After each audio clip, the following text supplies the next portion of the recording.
আপনি কি ট্যুরিস্ট ভিসায় স্টাডি ভিসা কানাডা যেতে যাচ্ছেন, কিন্তু কিভাবে যাবেন বা কোন মাধ্যমে যাবেন বুঝতে পারছেন না? তবে আমরা সাহাবি ট্যুর প্ল্যানার্স আমাদের অভিজ্ঞতার আলোকে দক্ষ ইমিগ্রেশন লয়ারের দ্বারা যাবতীয় ডকুমেন্টস নির্ভুলভাবে প্রসেসিং করে থাকি। আমাদের রয়েছে visa assistance, air tickets, package tour, hotel booking, airport transfer সহ সকল সুবিধা। এছাড়া আমরা অস্ট্রেলিয়া, আমেরিকা সহ উন্নত দেশের ভিসা করে থাকি। তাই আর দেরি না করে বিস্তারিত জানতে আজই যোগাযোগ করুন আমাদের সাথে।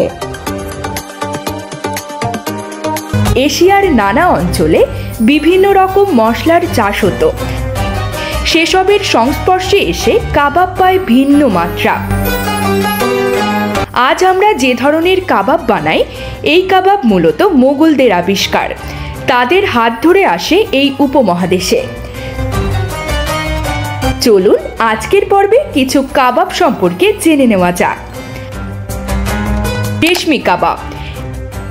রেশম থেকে এসেছে এই কাবাবের নাম। এটি তৈরির আগে বিভিন্ন উপাদানের সাহায্যে মেরিনেট করে রাখা হয়।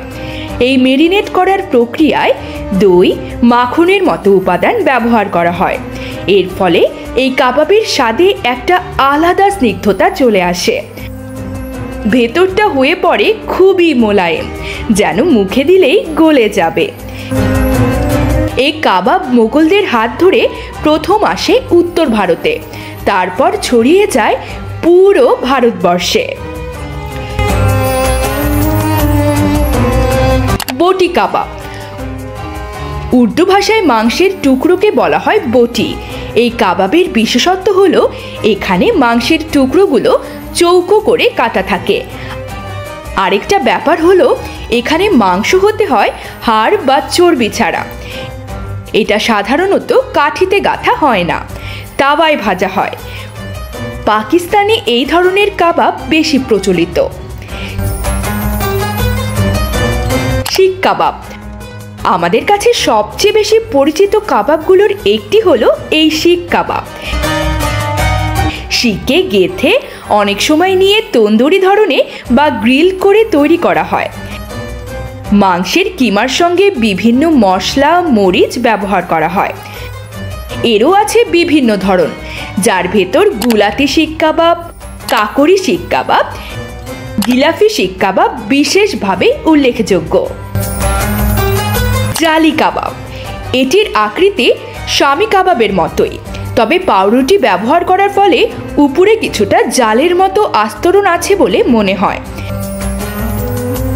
এটি তৈরির জন্য মাংস একেবারে খুব ছোট ছোট করে টুকরো করে নিতে হয়। এছাড়া এখানে ডিম, মসুর ডাল ও বুটের ডালের ব্যবহার আছে। এটিও ডিমে ডুবিয়ে তুলে ডুবো তেলে ভাজা হয়। টিক্কা কাবাব। এটি সহজভাবে টিকিয়া বলে পরিচিত। এখানেও মাংস খুব ছোট ছোট করে কেটে কিমার মতো করে ব্যবহার করা হয়, তবে এটি একটু চ্যাপ্টা ধরনের গোল আকৃতি দিয়ে বানানো হয়। এটিও ডুবো তেলে ভেজে তৈরি করা হয়। মশলার বেশ ব্যবহার থাকে এতে। এছাড়াও আরও রয়েছে শামি কাবাব, গুর্দা কাবাব, খিরি কাবাব, দম কাবাব, সুতি কাবাব ও বিন্দি কাবাব। দর্শক, আজকের মতো এখানেই শেষ করছি।